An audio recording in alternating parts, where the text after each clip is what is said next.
Rob Reiner's friend finally tells him why his kid ended it. Robert Anthony Darrow was born on August 17, 1948, in 1943, in Manhattan, New York City. From the time he was born, he was surrounded by art. Virginia Admiral and Robert Darrow Sr., his parents, were both well-known artists in the New York art scene. Robert learned about the hard work, dedication, and sacrifices that come with a life dedicated to art through their creative environment. His parents split up when he was a child, but the bohemian, intellectually curious atmosphere he grew up in had a big impact on how he saw the world. Darrow grew up in Manhattan's Little Italy, where he learned the neighborhood's rhythms, mannerisms, and street-level realism. These things would eventually show up in many of his most famous roles. Darrow's love for performing began when he was very young. He had totally committed to acting by the time he was a teenager and had signed up for some of the best acting schools in New York. He studied under Stella Adler,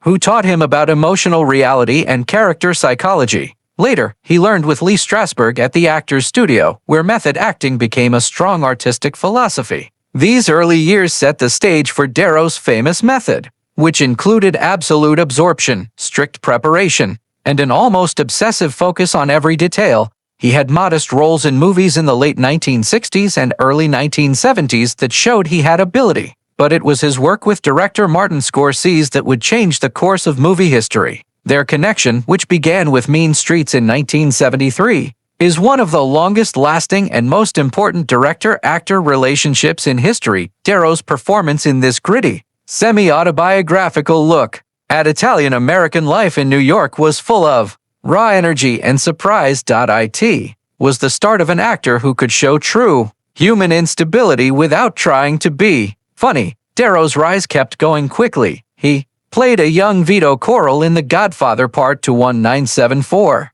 a part that Marlon Brando made famous. Darrow taught a master class in restraint and psychological depth by mostly speaking Sicilian and using delicate gestures instead of loud speech. He won his first Academy Award for the performance, which showed that he was an actor with a lot of variety and brilliance. What really made Darrow stand out was his unwavering commitment to being real. He became the public face of method acting, which is the most rigorous and disciplined way to perform. He famously got an actual taxi driver's license and drove around New York City for months to get into the character of Travis Bickle in Taxi Driver 1976. His terrifying phrase, "You talking to me?" which he came up with while looking in a mirror, became one of the most famous scenes in movie history. It wasn't just acting in the performance. It was a psychological excavation that showed the darkest sides of American city life in the 1970's Raging Bull. 1980 made this dedication almost legendary. A lot of people think it's one of the best movies ever.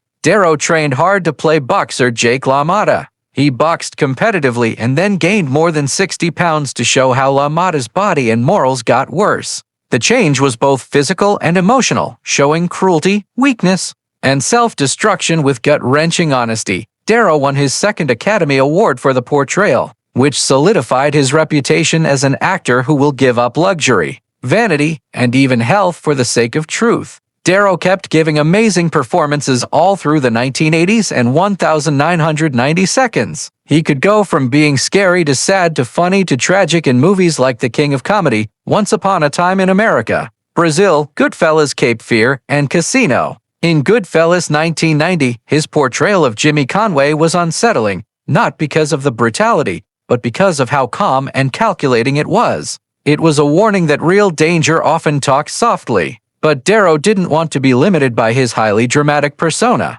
In the late 1990s and early 2000s, he shocked people by being funny and good at it. Movies like Analyze This, Meet the Parents, and The Internal, Self-Aware Side show that his skills went beyond just being serious. These performances showed that he was sure of himself as an artist. Only a performer with a lot of power could make fun of his own scary screen image so well. Darrow has done a lot more than only perform. He has also worked as a producer, director, and cultural entrepreneur. After the attacks on September 11th, he helped start the Tribeca Film Festival. This helped bring Lower Manhattan back to life and showed how art can heal and bring people together. He has supported small filmmakers and given fresh voices a chance through Tribeca. This has helped keep cinema from becoming stale. Darrow has directed movies like A Bronx Tale 1993 that show he is analytical and focuses on the actors, a very personal story based on his own life. The movie shows how sensitive he is to character,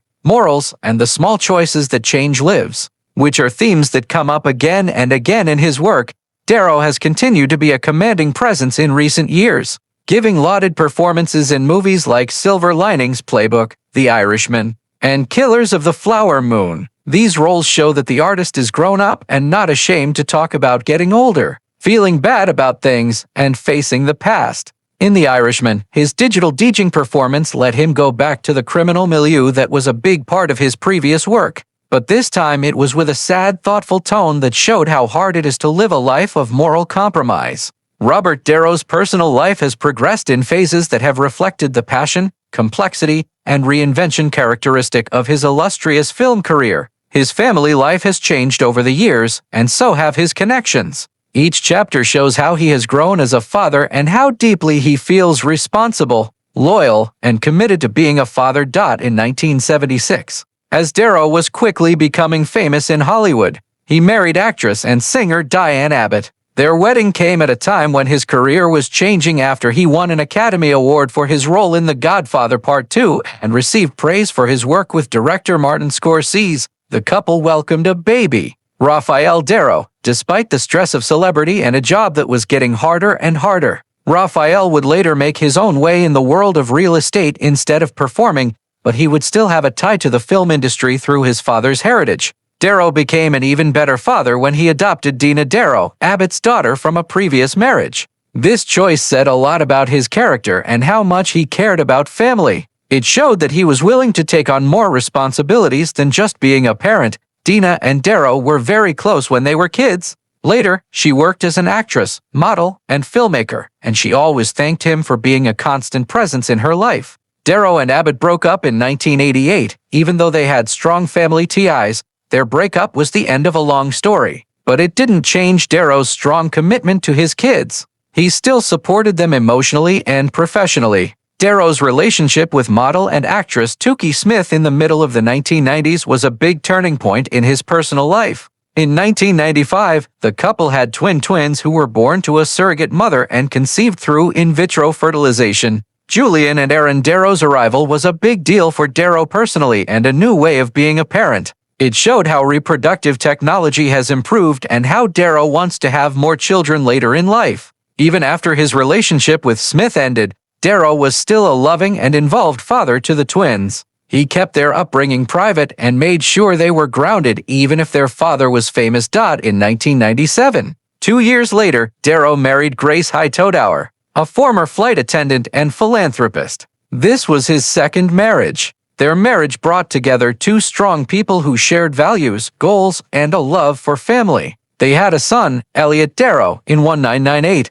Later, Elliot became a key part of Darrow's public campaign. The actor talked frankly about his son's autism and used his fame to increase awareness and understanding. Darrow and Hightower broke up in 1998, but they didn't get a legal divorce right away. Their story didn't finish there though. The couple got back together and reaffirmed their vows in 2004, which was an uncommon and important event. This showed that they were still committed to their partnership and family life. Darrow's willingness to forgive and move on showed that he believed in second chances and the strength of emotional ties, even after times of distance and trouble. In 2011, their family enlarged again when their daughter Helen Grace Darrow was born through a surrogate. Darrow became a father again in his late 60s and took the job as seriously and devotedly as he did when he was a dad before. He has talked a lot about how being a father has changed him, giving him perspective, humility, and a sense of purpose that goes beyond his amazing work on screen. These chapters of Robert Darrow's life show that his private life is just as complex and changing as his public life.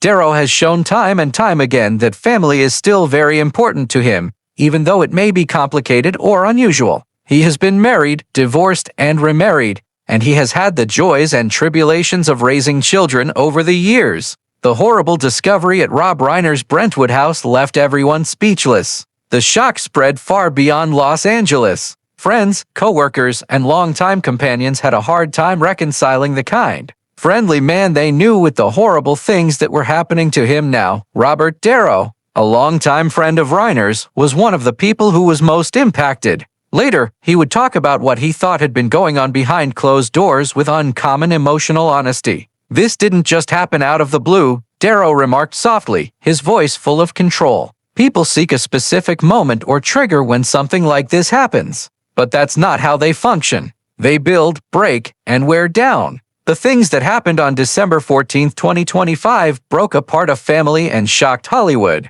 Romy Reiner had no reason to expect anything more than trouble or confusion when she got to the Brentwood home after being told that her parents had missed a regular massage session. Instead, she had to deal with a nightmare that would haunt her for the rest of her life. Romy saw her father's body and ran away from home in fear before she found out what had happened to her mother. She became an unwilling witness to the terrible effects of years of unresolved tension. Darrow thought about how hard it is to find out anything like that. He said, "No child should ever have to see that. That picture stays with you. You can't help but let it in." As the investigators put together the timeline, they started to look at Nick Reiner, who had been living with his parents. Later, friends would say that Nick had become more and more unstable in the months leading up to his death. Darrow didn't make excuses for what happened next, but he was honest about what he thought had been disregarded for too long. "There was pain there," he added, "deep pain. And when you ignore or downplay pain, it doesn't go away. It goes in or out." The Christmas party Conan O'Brien threw the night before the murders would become a sad point of reference.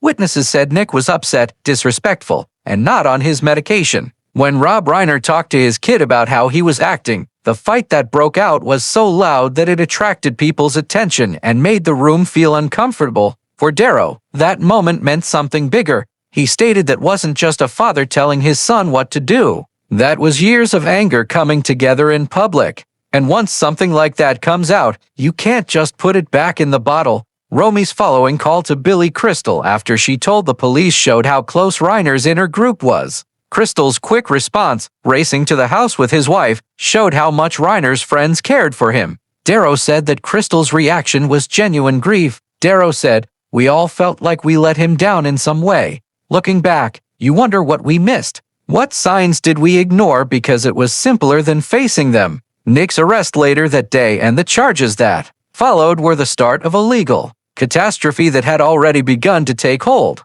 Emotionally, Darrow was careful with what he said and didn't make the violence sound more exciting or turn it into headlines. He stated, "This isn't a story about fame or Hollywood. It's about a family. It's about mental wellness. It's about what happens when love and fear are in the same place for too long." Darrow pushed for compassion without forgiveness and understanding without denial in the days that followed. You can feel sad for the victims and still want to know how things got this bad. He stated, "If we don't ask that question, we're just waiting for it to happen again." Darrow lost more than simply a buddy when Rob Reiner died. It was a sobering reminder that even lives full of laughter, success, and connection may hide awful stress. "We tell ourselves that strong people will ask for help," he remarked in a low voice. "They don't always do."